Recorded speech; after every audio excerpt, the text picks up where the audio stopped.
Hey guys! Welcome back to my YouTube channel!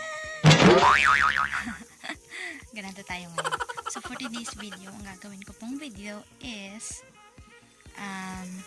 tuturuan ko po kayo kung paano mag-download ng sound effects. So kung papansin nyo guys, meron na akong na-upload na isa na nag-tutorials din ako doon kung paano mag-download ng sound effects.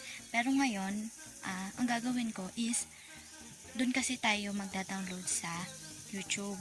Sa YouTube tayo kukuha na ida-download natin. Kaya magkaiba yun. Nung una kong binalag is apps lang yun. Apps lang. Pero ngayon, sa YouTube tayo kukuha ng ida-download natin. Kaya magkaiba po to. So, tawagin na lang natin tong paano mag-download ng sound effects part 2. So, kung bago ka pa lang sa aking YouTube channel, huwag mong kalimutang mag-like, comment, share, subscribe, and don't forget to hit the notification bell para lagi kang updated sa mga upcoming videos. So, simulan na natin. Tara na ba? So, kung papansin nyo guys, wait lang, bago tayo mag-proceed. Papansin nyo, nasa labas ako ng bahay. Ayan. Parang so, let's start! I just need to clear my head.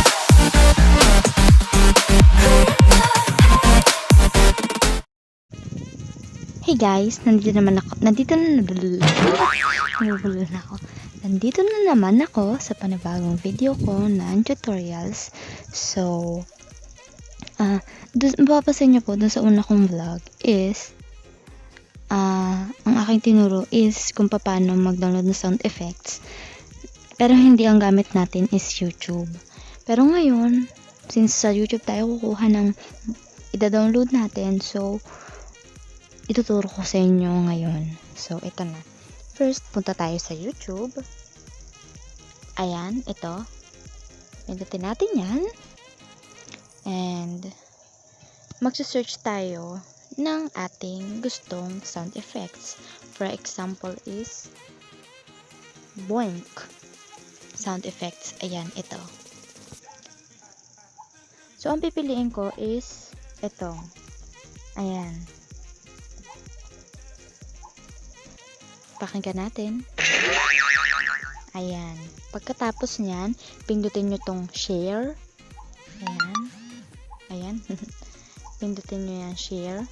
And then, makikita nyo is yung copy link. Kakopy natin yan.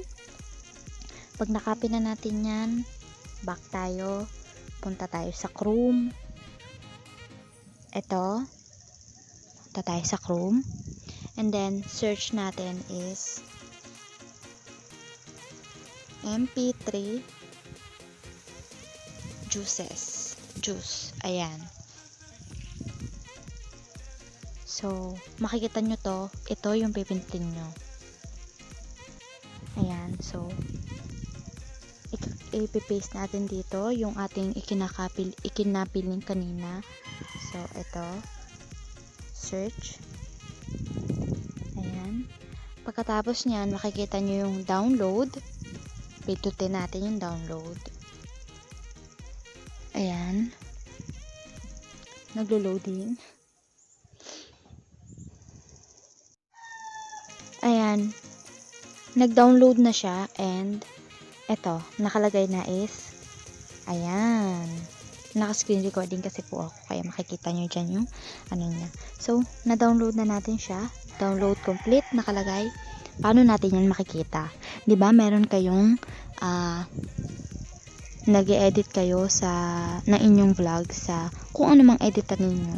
So, makikita nyo yun. So, since sa KineMaster yung ginagamit ko, so, titingnan natin siya sa KineMaster kung nandun siya. So, KineMaster. Ayan. So, back natin. So, for example is ito. Audio. Folders. Download. Ito na po. Diba? Back na natin siya. So, ganun lang po kadali. Ganun lang kadaling mag-download ng sound effects. So, Sana nakatulong na naman ako sa inyo. Yes. So, bye!